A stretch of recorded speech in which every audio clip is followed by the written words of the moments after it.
Hello again. This video, as you can tell from the title, is a short bit about me and then some political stuff. Since I recently released the critique of Matt Walsh's documentary, it seems only fair to preface who I am and why I'm not just making political videos, but also my music, which please check out. Even though it's my first musical endeavor, I hope to improve, and I would appreciate honest critique and a chance to expand musically with some semblance of a following or support, even if small. Other than that, also adding games and funny video edits all on this one channel. I considered separating them at first, but decided against it. Therefore, you can get a condensed, accurate representation of me. I know this will make it harder for me to generate a consistent audience, but so far I'm content with the content. So I will, of course, go by Bozom on this channel, a moniker. And as you might have put together, I'm a radical leftist in the United States. I've been a leftist my whole life since I first got into politics. And I also honor those who had the strength to move over from the right over time. Of course, if I was a moderate conservative at any point, I feel like I would have jumped ship to the left at this point. However, none of this is the case for me, really. I feel an urge more and more over time to voice my opinions and hopefully reach people in the process. I doubt that I'm tame enough to move anyone over from the right wing. But nonetheless, with the party shift of the far right over what seems like my whole life, but more accurately from 2015 to 16, I feel it's more pertinent to get my take on ideas out there now more than ever, and in a sense expose the right wing, though I feel they simply expose themselves on an occurring basis. I'm 24 years old, and I hail from Buffalo, New York.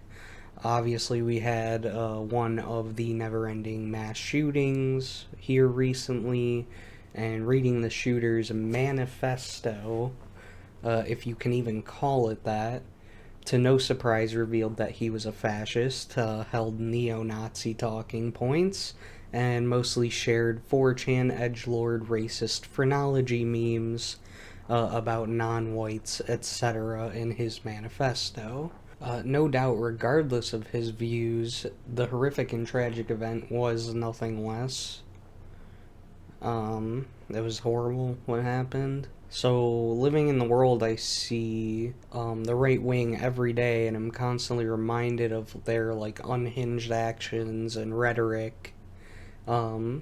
And yet I've never experienced something so shocking like that. It was no more than 15 minutes away from my home. Am I saying all of the far right are active mass shooters? Of course not. However, they reinforce these ideas in their followers, like the baseless Great Replacement theory, something Tucker Carlson is famous among the right wing and the rest of us who disapprove of perpetuating. And as a result, we get people who commit atrocities, mass shootings, thinking they will change the world by going into a predominantly black neighborhood and murdering innocent people for outlandish reasons. In the case of the Buffalo shooting, that kid thought that he was going to force all black people out of the US by killing 10 of them, and just innocent, normal people I've probably seen in my life, you know? Then Steven Crowder went on to downplay the event not even a day later. Course of shooters, how they've been influenced, and who is out there, right, preaching this idea of the Great Replacement theory. What they want to do now people at CNN, MSNBC, ABC, NBC, CBS, all of media, YouTube, Twitter, Facebook, they want you to believe that it is mainstream republicanism to tout a neo-Nazi slogan of great replacement theory. I know that the left and all the little gatekeepers on Twitter become literally hysterical if you use the term replacement, if you suggest that the Democratic Party is trying to replace the current electorate with new people, more obedient voters from the third world. But they become hysterical because that's what's happening, actually. Let's just say it, that's true. I also don't think there's anything wrong with white Americans wanting their neighborhood to look similar to how it looked with their dad and their grandparents. And, people tend to be comfortable around people they were raised with. To the actual white supremacists, and there are very few, like to the four of you. Look, the boots? Yeah. They're this isn't an accident or coincidental. Right-wing pundits are encouraging people to do this and then denying their role in these events when they happen. What happened with Donald Trump? After the January 6th insurrection, he denied any role, and now we're awaiting his arrest over 2 years later, and Democrats are so fucking complacent that the far right could continue this behavior and see hardly any repercussion in a decent time frame. It's a bit more than a few bad apples situation, but let's get on a topic now. Let's go over some of the recurring right-wing party talking points and what they continue to run on in this insane world we're experiencing and living in. Could possibly go over every single point. But it's all just distraction from real issues, making these things seem like actual problems for society that we as a working class are left to deal with and fight for, while select few, the top of the top 1%, get away with destroying the planet and the downfall of society to make even more money in the process, and it's all about money. So the first talking point, being related to the Matt Walsh critique, is that trans people are invalid, or that they're not people at all, whatever they choose to believe. We have their distaste for social media TOS, which they have the right and actually an obligation to implement into their platform. Then we get Parler and Trump's social media as a result, and surprise, surprise, they share fringe conspiracy in those spheres of influence. They hate fake news, which can mean basically anything. They don't want abortions. They don't want immigrants, not just illegal, mind you, just all immigrants. They don't want Democrats. They don't like Democrats. They enjoy freedom, including hate speech and racism, which is negative freedom. They hate SJWs, and they want small government while pushing for big government policies and legislation. For example, giving the state power over your body for erasing abortion rights. They focus on if a shooter was black, if the media would treat certain news differently, which, back to fake news, they hate mainstream media. They love their guns. They hate socialism and communism, the literal words. It infuriates them. They love oligopolies. I'll spend plenty of time going over that. They constantly preach QAnon or adjacent conspiracy theories, whether it's the Great Replacement, the Antifa army, and even really far back in time, not that far, we had stuff like Obama's birth certificate. They just want to believe easily refutable claims, and by the time the smoke clears and the dust settles, you find that you wasted your time arguing about something pointless while, civil rights are rolled back in the process or something to that effect. They love private healthcare, and it really doesn't even end there, but I don't have infinite time and effort to keep going. The right wing are constantly looking for a means to an end to write they them off. They focus on the real science, which actual academics have confirmed holds no weight. Sex and gender being two things? That's too confusing. Circular definitions are a gotcha moment for the books. What if I told you that circular definitions exist, that language is never perfect, and a circular definition does not mean the definition is invalid? We see in red states and bills signed exclusively by Republican officials an effort trying to ban trans healthcare. Wow, even in Matt Walsh's documentary and Jordan Peterson's new brain rattler of a video, they make sure to misgender people. Jordan Peterson is very funny and silly. He makes an effort and makes it harder on himself to use pronouns. As a matter of fact, you having to identify is actually harder for me because I want to pretend I can't wrap my head around it with my cognitive dissonance of having professional degrees and a career of teaching, yet never reaching any conclusions grounded in reality in my rambling lectures about evil Marxists. How interesting and relevant.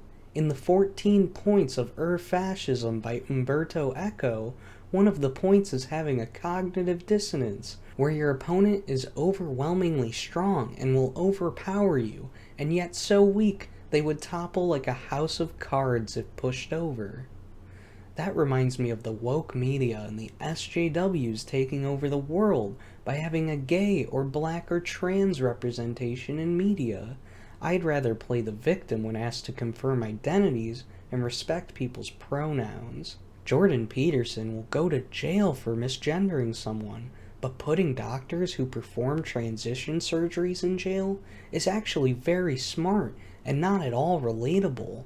He would gladly do it, and has stated that they are like Nazi scientists conducting experiments. Wow! But let's argue about circular definitions to pivot the argument around that and lose focus of the real issue of accepting people. Definitely some similarities to the civil rights movements, but I hate talking about those. Now, I love positive freedom. Taking the rights away from women in favor of a clump of cells? Is that positive freedom?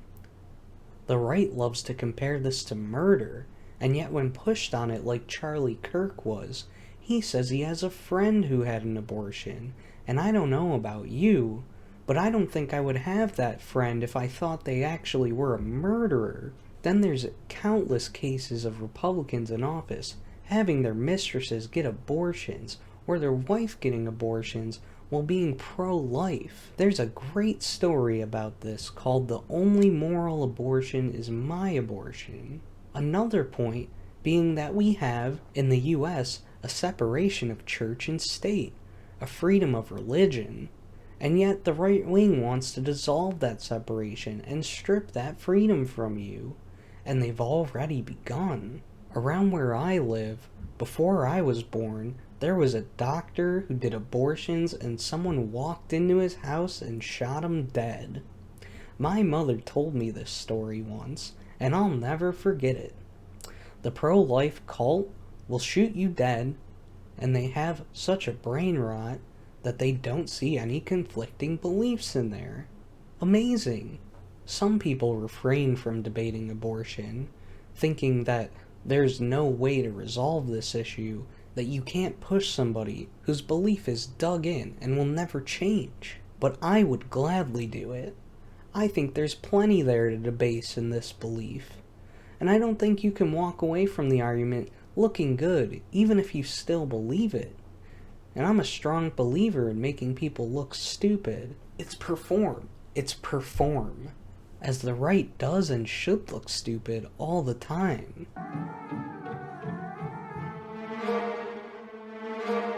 So for one, immigrants increase economic mobility while moving into a country, and there isn't many notable downsides, if any, to the fluctuation of immigrating people.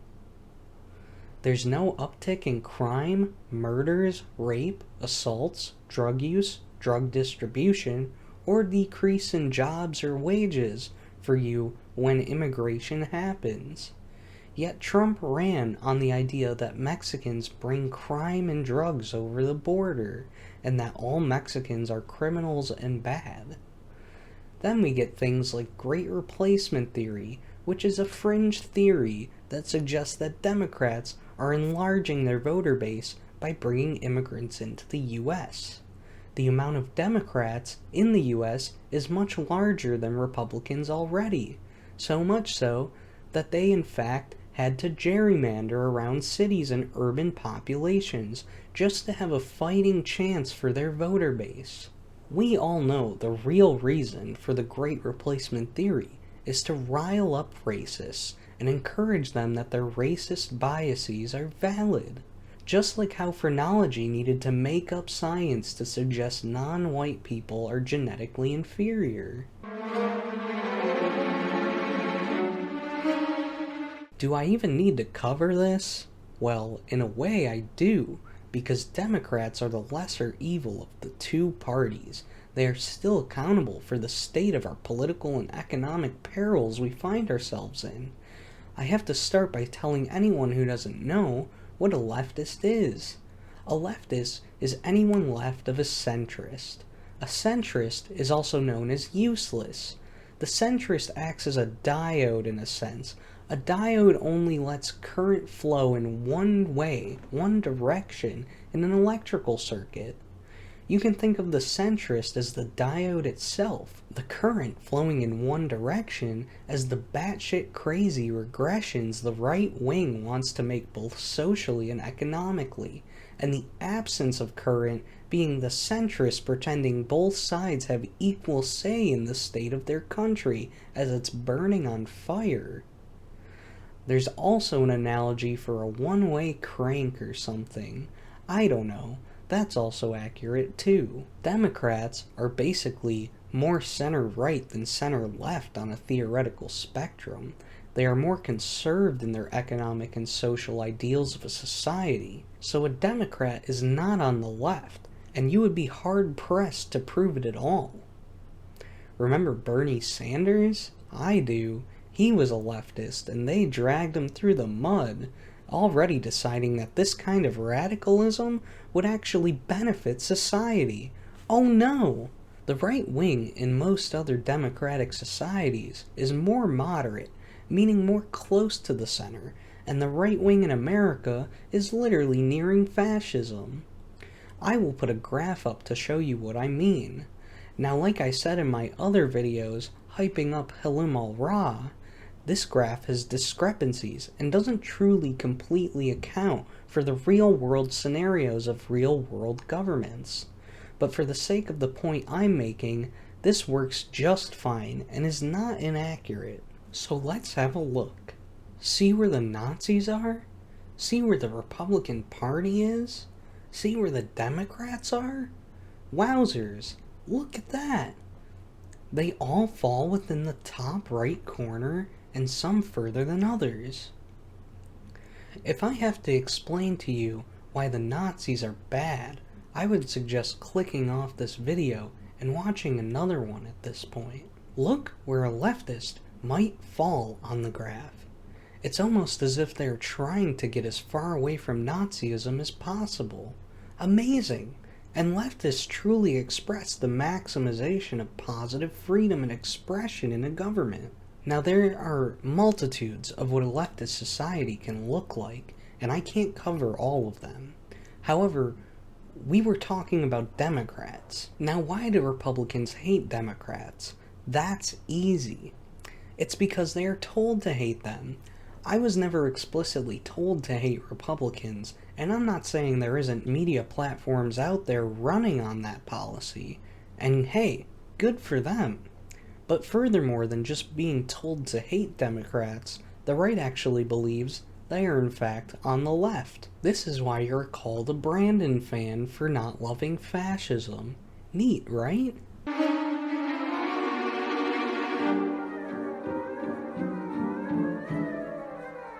Has this ever happened to you? You're on Reddit browsing your favorite political content in r/conservative, and right after another mass shooting, they can't help but fixate on the fact that this shooter was black, and the media won't cover it or frame him as some heroic vigilante. This is what racism does to your brain. Even though nothing had to do with the fact that a shooter was black, we are now led to fixate on this undeniable fact, and somehow integrate it into our conclusion as to why the shooting happened at all, while dealing with a victim complex that acts like a shield of criticism from being called racist, while also deflecting it back onto you.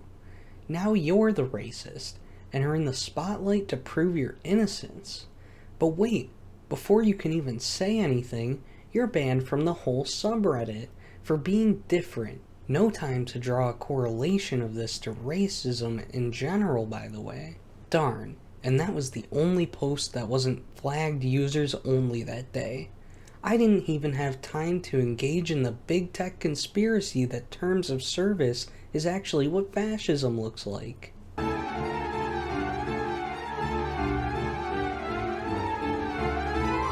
Now, I hate mainstream media as much as the next guy. Telling me current events like I care? Putting their spin on it and telling me what to think? I mean, how am I supposed to trust media outlets when Jeff Bezos and Bill Gates bought out 2 of them? How? How am I supposed to trust literally any of them after that? That's right, I literally can't. I can't trust them. That's why I love Tucker Carlson, Alex Jones, the OAN News Network, and that other guy from Fox News. They don't just tell me what to think, they also condense it into tiny words that are easy to use, and they also tell it like it is. Instead of just having an opinion, they can ask a banal and bizarre question and leave me to infer the answer by their line of questioning. It's like I made the answer up myself. And I'm also agreeing with someone on TV. I like that. More than that, I love to be encouraged to go onto fringe blog sites and message boards rampant with racism, homophobia, sexism, transphobia, the untold stories of Jewish space lasers, and why the Holocaust was fake. The conspiracies never end.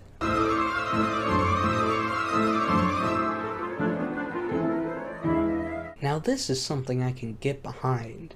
After all, we can never get rid of all the guns in the US, and during a fascist uprising, we would need them to curb those suckers about 6 feet under.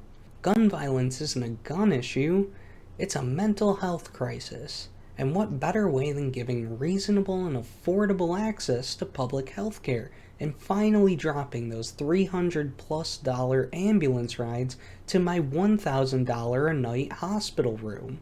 What's that? Private healthcare is better, you say? That's why we're the only country with no public option out of 23 developed nations? Well, what if I told you that private healthcare costs would have to compete with public healthcare, therefore lowering the cost and still remaining available? Fuck you, you say? Awesome.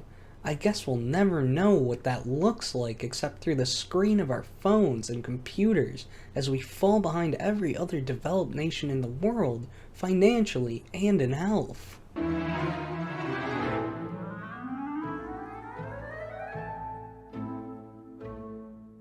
Whoa guys, I just got totally spooked from seeing those words even flash across my screen. Sorry about that. So what is communism anyway? Or Marxism even? Well, we have to go back to around the turn of the 20th century. There was a guy named Karl Marx, a virulent racist and an owner of a private factory. Wow, the right wing hates this guy? Oh, I see. Well, beyond that, he and Engels came up with a wacky economic plan to give workers ownership to the means of production, effectively giving them a foothold in their company, a share of the overall profits, and an incentive to not want to kill themselves every waking minute of the day. So the Soviet Union, China, Venezuela, and Cuba all took notes and did just that. What's this? No, they didn't. They just took the names communism and Marxist-Leninism and didn't do a single thing out of the Communist Manifesto or Das Kapital? That can't be right, because I'm supposed to hate communism, and if communism isn't communism, then what is? Well, I believe I'm okay with communism being understood as what the Soviet Union was, as long as we all understand that the intention of communism was never produced in its intended state. Except we already have words to describe these countries, such as authoritarian dictatorships. But rather than pivot and spiral into another pointless argument, I think we can all agree that socialism is a critique in response to the bastardization of Karl Marx's intended practice of communism. After all, we have socialism in the US. The US military-industrial complex? That's right, that's socialism. Welfare? That too. And there's plenty more examples the more you look around. But there's even more examples. In the United States, we have this awesome economic market called capitalism. In response to monopolies, we needed a fast solution to put an end to these towering companies that would effectively keep the market stagnant and give one company or person absolute power in the market and then subsequently absolute wealth. What was the solution capitalism brought to the table? Giving between an average of 2 or 10 companies a combined foothold in the market, giving a slightly larger amount of companies absolute power, and the consequence of stagnating the market, also known as an oligopoly. How many car companies are there in the US? What about internet service providers or mobile service providers? What kind of social media platforms are dominating the market? And why do platforms like Parler and Trump's social media seem infinitesimally small compared to these platforms? What about private industry, mail delivery, and consumer distribution? There should only be a handful that come to mind in these examples. Isn't that just peachy?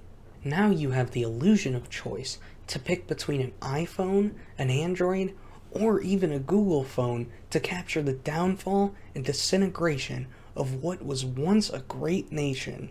You know, back before the civil rights.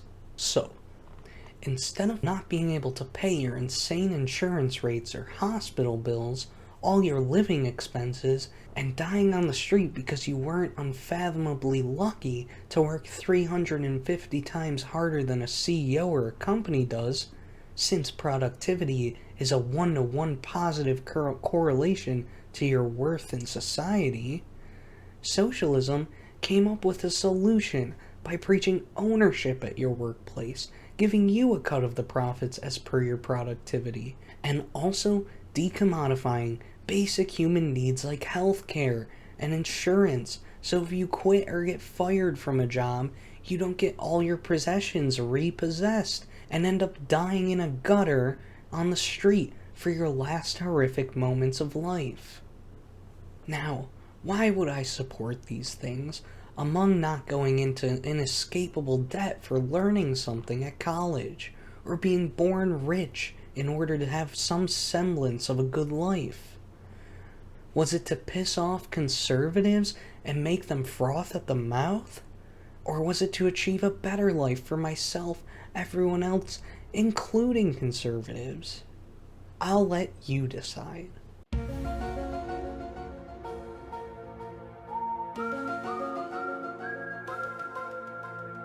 Well, we're nearing the end of the video, and what better way to wrap up than being the most detached from reality? Do the Jews really run the world? Are the Democrats eating babies and drinking their blood?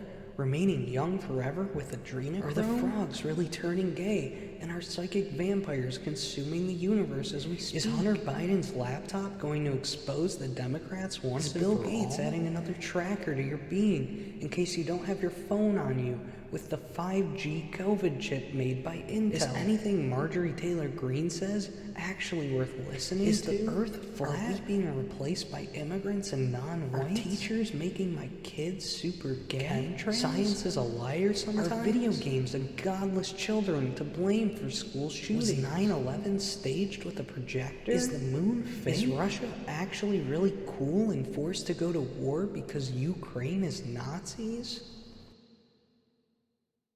This is the political party we're supposed to think has a fair say in democracy, according to centrists.